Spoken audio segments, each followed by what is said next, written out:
It's being called Jamaica's storm of the century. Hurricane Melissa tore through the island yesterday with wind gusts topping 200 miles an hour.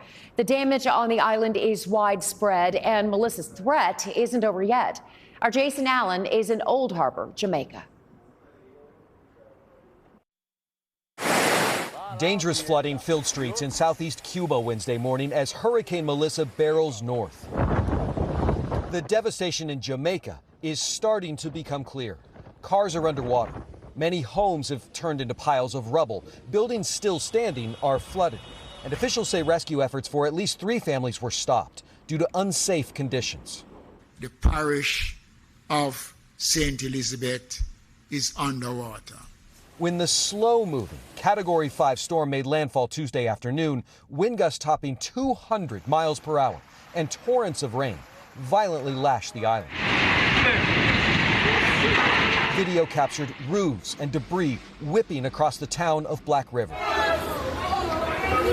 Some residents sheltered inside a hospital as shutters and electrical lines tore through the parking lot.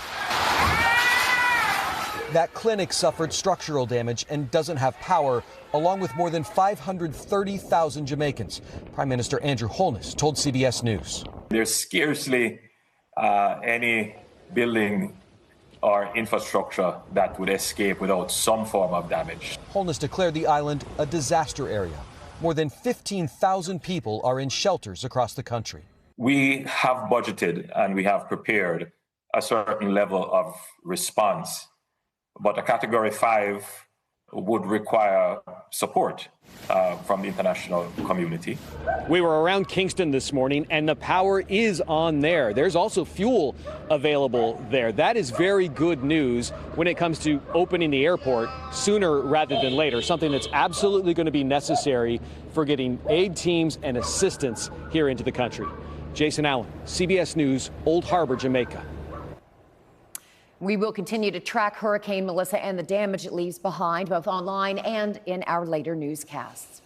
We want to bring in our First Alert meteorologist, Jeff Ray. And Jeff, you have been tracking Melissa since it formed, and yes, this really is one of the most powerful storms to ever strike the Atlantic. Right. We've been talking about it for 10 days. You know, the thing didn't even start moving until it took its turns toward Jamaica.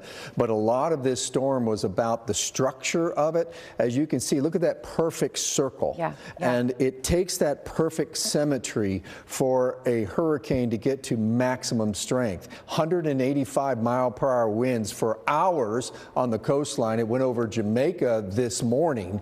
So it is continuing to be a problem, a destructive force into the Bahamas as we get into the rest of the day and tomorrow as well. It eventually is going to go by the Bahamas, by the way, as a hurricane.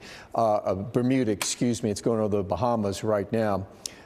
This is Melissa today at 185-mile-per-hour winds. Dorian was 185. Labor Day was 185-mile-per-hour winds. So yes, it was one of the strongest hurricanes ever in the Atlantic, and it hit Jamaica directly.